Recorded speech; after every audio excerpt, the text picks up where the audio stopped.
we have our zero waste campaigner at Greenpeace Southeast Asia, our beautiful Marian Ledesma.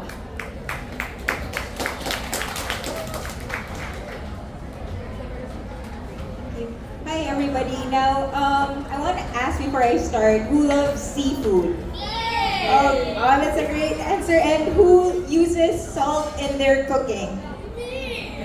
And of course, who drinks water? I'm sure lahat ko ay mag-answer. Who drinks water? What all of these items have in common?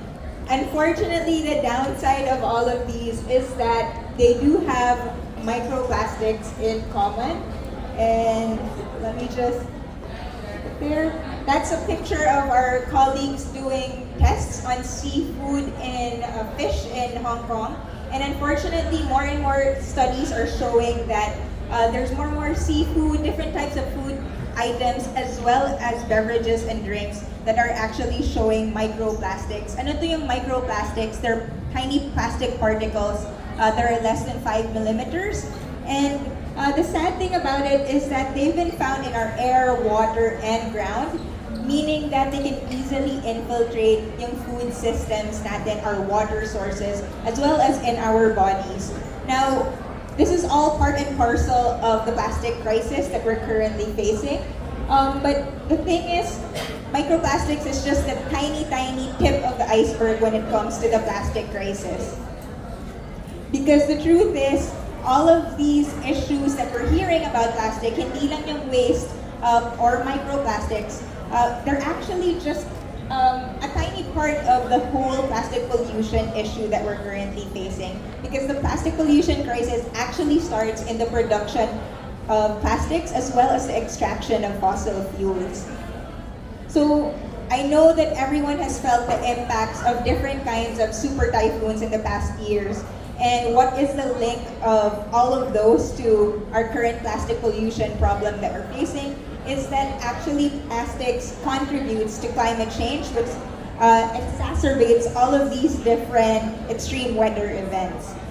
So if you can see here, 90% of plastics emissions actually come from just the production of plastics. 10% lang yung emissions from plastic waste, and all the others.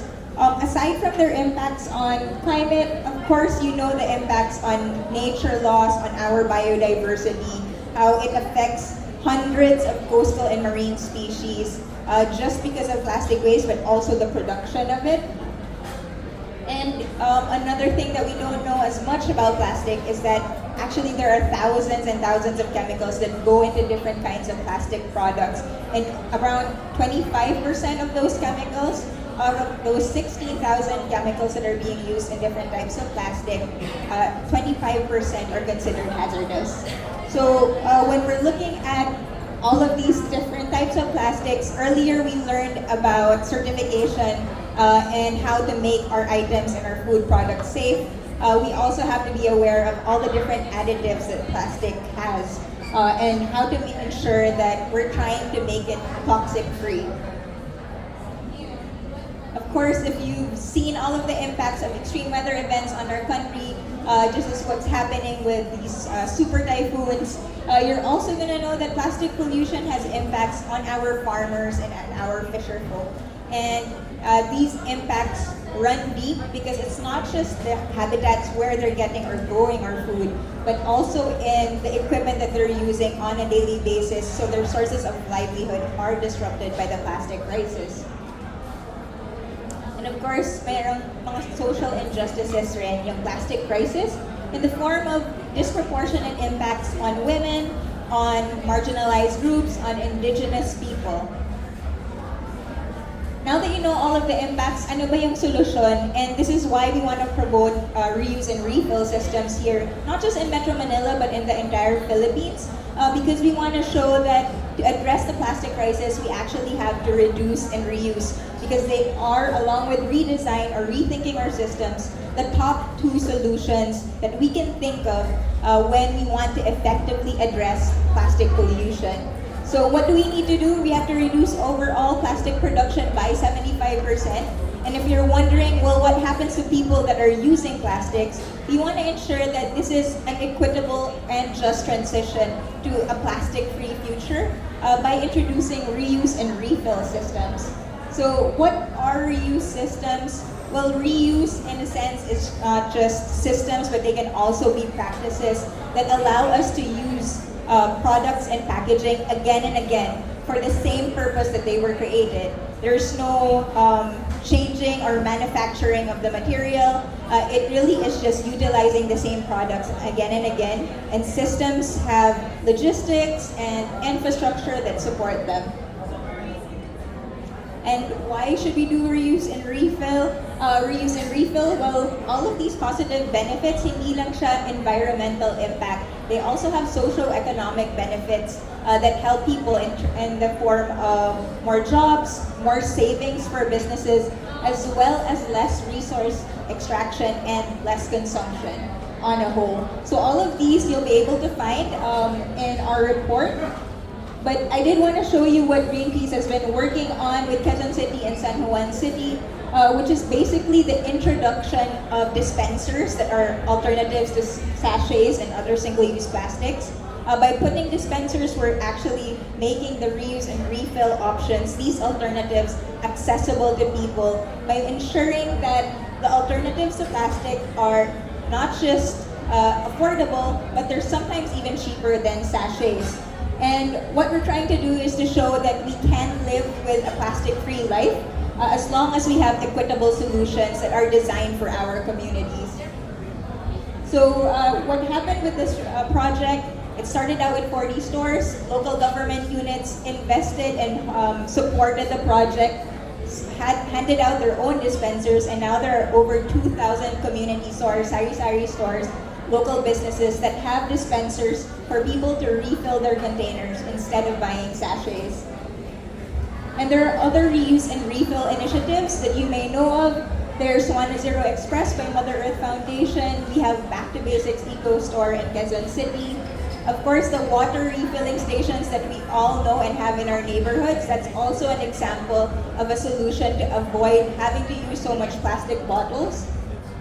And we actually have here one of our partners, Brew and Co Manila. Mika here is a founder, and she actually started providing coffee in reusable packaging or containers, and also providing them in reusable mason jars for takeout. So what they're doing, what we're showing here is that reuse and refill can apply to different sectors, as well as just soft drinks and beer bottles, for example. And even outside Metro Manila, there's actually reuse and refill options that are happening. Now, in terms of something bigger and larger, of course, hotels, the very hotel that we're in right now, also has reusable water bottles in their amenities. And on a bigger scale, food chains like Jollibee and McDonald's also are starting to use more reusables. So it's not just all these forms where they happen at small scale. It can happen at different levels, and there are different alternatives that are already happening now. So we're trying to convene all of these practitioners with the Philippine Reuse Consortium, which Greenpeace is co-convening with our partner, Mother Earth Foundation. And if you're interested in that, please do reach out to Greenpeace so that we can be part of this whole movement. We will be doing another launch in January, so stay tuned for that. But before I end, I hope that I can invite everybody to help support our current campaign, which is calling for a policy framework here in the Philippines to really support reuse by providing incentives, support mechanisms, also clear targets for industries to shift and adopt to reuse and refill systems. And this is not anything new. We've actually been seeing a lot of policies come out, not just from Europe, but also in other countries in the global south, like Chile. So if you're interested in collaborating with us and supporting reuse, we'd really love for you to check out the booth, learn more about microplastics, and also sign our petition.